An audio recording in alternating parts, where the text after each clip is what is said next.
નમસ્કાર મિત્રો, આજે આપણે વાત કરીશું the 7 habit of the highly effective people, એટલે કે અતિ પ્રભાવશાળી લોકોની 7 આદતો.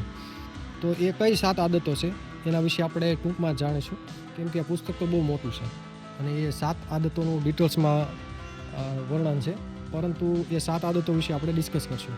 આદત નંબર 1 કે પ્રોએક્ટિવ બનો. પ્રોએક્ટિવ બનો એટલે કે જવાબદારી પોતે લ્યો.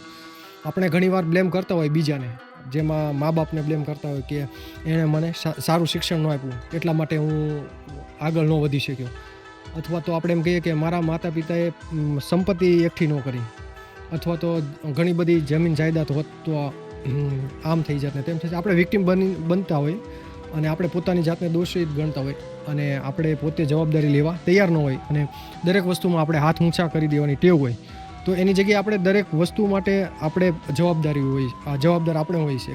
એ કોઈ પણ પરિસ્થિતિઓમાં, આપણે સુખી હોય કે દુઃખી હોય, દરેક પરિસ્થિતિમાં આપણે પોતે જ જવાબદાર હોય છે. લગભગ બધા સેલ્ફ હેલ્પ બુકની અંદર આ વાત ખાસ કહેવામાં આવે છે કે તમે જે કાંઈ છો, જ્યાં છો, એ તમારા વિચાર અને તમે પોતે એના માટે જવાબદાર છો. તો આ થઈ આદત નંબર 1. બીજી છે કે અંતથી શરૂઆત કરો. કે તમે માનો કે તમારે 1 કરોડ રૂપિયાનું, આપણે 1 કરોડ રૂપિયા એટલે લઈ, આપણે કહેવત છે ને, નિશાન સુખ માપ નહીં નીસું નિશાન. આપણે હું શું રાખીએ, આપણે 1 કરોડ રૂપિયા ભેગા કરવા છે. તો આપણે એક ટાર્ગેટ બનાવી કે ભાઈ મારું ઇન્વેસ્ટમેન્ટ 1 કરોડ રૂપિયા હોવો જોઈએ. તો આપણે માઇન્ડસેટ એવું રાખવાનું છે કે 1 કરોડ રૂપિયા મારી પાસે ઇન્વેસ્ટમેન્ટ છે. તો આપણે એમાં થોડોક તર્ક લગાડવાનો કે મેં આ કઈ રીતે ભેગા કર્યા છે, મારા ઇન્કમ સોર્સમાંથી કેટલા ટકા રાખ્યા અને એમાં ઇન્વેસ્ટમેન્ટ કર્યું છે, ક્યાં ક્યાં ઇન્વેસ્ટમેન્ટ કર્યું છે, ત્યારે હું અહીંયા સુધી પહોંચ્યો. તો એવી રીતે અંતને નજર સમક્ષ રાખી અને શરૂઆત કરો. આ થઈ આદત નંબર 2. હવે આદત નંબર 3ની વાત કરશું. મહત્વપૂર્ણ વસ્તુને પહેલાં પ્રાયોરિટી દો. કે જે ખાસ અગત્યની છે એવી વસ્તુને આપણે પહેલાં પ્રાયોરિટી દેવી જોઈએ. માની લો કે આપણી પાસે 3 કામ છે. એક છે આપણે આપણા ઘરની અંદર કોઈની હેલ્થ ખરાબ છે કે આપણી પોતાની ખરાબ છે, તો પહેલું કામ છે કે આપણે હોસ્પિટલ જવું. બીજું કામ છે કે આપણા રિલેટિવના ઘરે બેસવા જવું. ત્રીજું કામ છે કે આપણે ઘરની સાફ સફાઈ કરવી કે વ્યવસ્થિત. આ 3 કામ થઈ ગયા. તો આમાંથી આપણે પ્રાયોરિટી કોને આપવી જોઈએ, જે ખાસ છે. જેમ કે આપણે જોઈએ હેલ્થને, તો આપણે પહેલાં હોસ્પિટલ જવું જોઈએ, પછી ઘરની સાફ સફાઈ કરવું જોઈએ અને પછી ટાઈમ મળે તો રિલેટિવના ઘરે બેસવા જવાય. તો આવી રીતે આપણા કામનું લાંબુ લિસ્ટ હોય છે. દરેક વ્યક્તિ અલગ અલગ હોય છે. આ તો મેં ફોર એક્ઝામ્પલ આપ્યા છે.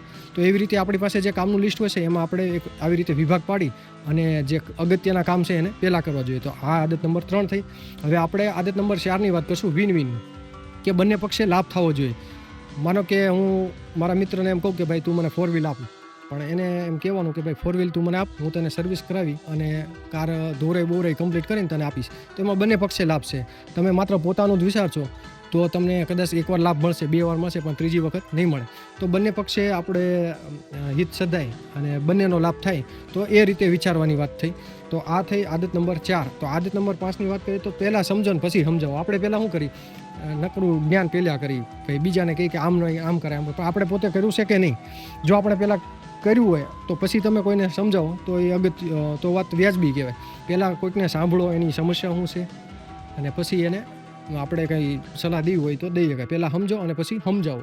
આદત નંબર 5 થઈ. આદત નંબર 6 તો સહકાર આપો. આપણે બધાને સલાહ આપતા હોય, સહકાર કોઈને ન આપતા હોય. આપણા માનો કે આપણા ભાઈ છે કે આપણો મિત્ર છે કે આપણા કોઈ મિત્ર વર્તુળની અંદર કોઈ કંઈ બિઝનેસ કરે છે, એને આર્થિક રીતે જરૂરિયાત હોય, કોઈને બીજી કોઈ અન્ય જરૂરિયાત હોય, તો એને સહકાર આપો. કે આપણા બિઝનેસની અંદર જે આપણા વર્કર છે, તો એને કઈ સમસ્યાઓ નડે છે, તો એને આપણે સહકાર આપવો જોઈએ. તો આ આદત નંબર 6 થઈ, સહકાર આપવાની. અને આદત નંબર 7 છે પહેલાં પોતાની જાતને સુધારતા રહ્યો. કે આપણી જાતમાં ઘણી બધી ખામીઓ હોય છે. કોઈ એમ કે ભાઈ તારા મોઢામાં બહુ વાસ આવે છે, તો આપણે કંઈ વ્યસન ન હોય તો વાસ આવતી હોય, કંઈક ચબાવતા હોય કે ટાઈમે પાણી પીતા હોય તો મોઢામાં છે, તો આપણે એને ફીડબેક તરીકે લેવાનું છે કે પોતાનામાં સુધારો કરવો છે, કે આ વસ્તુ ખરેખર મારા માટે છે. આપણે એમાં ખોટું નથી લગાડવાનું કે તારથી આ કેમ બોલે. તો આપણને ક્યારેક આપણા મિત્ર કે સગાવાળા દ્વારા વારંવાર ફીડબેક આપતા હોય કે ભાઈ તારે સુધારવાની જરૂર છે, તારામાં આ ખામી છે. તો આપણે એવી સ્થિતિમાં આપણે એને ફીડબેક તરીકે લઈ અને પોતાની જાતની અંદર સતત કરતો રહેવાનો છે, આર્થિક, શારીરિક, માનસિક, બધી રીતે. તો આ અતિ પ્રભાવશાળી લોકોની 7 આદતો. મને કોમેન્ટમાં જણાવો કે તમારામાંથી આ 7 આદતોમાંથી કઈ છે. તમારામાં જો બધી પરિપૂર્ણ હોય 7 આદતો, તો મને કોમેન્ટ બોક્સમાં ખાલી 7 લખી અને કોમેન્ટ કરજો. તો આ 7 આદતો કેવી લાગી એ મને જણાવજો. અને આવા બુકના કન્ટેન્ટ વિશે હું તમારી સાથે વાત લાવતો રહીશ. અને જો તમને આ ગમ્યું હોય તો વિડીયોને લાઈક કરો, સબસ્ક્રાઈબ કરશો અને આપણે હવે મળશું નેક્સ્ટ વિડીયોમાં.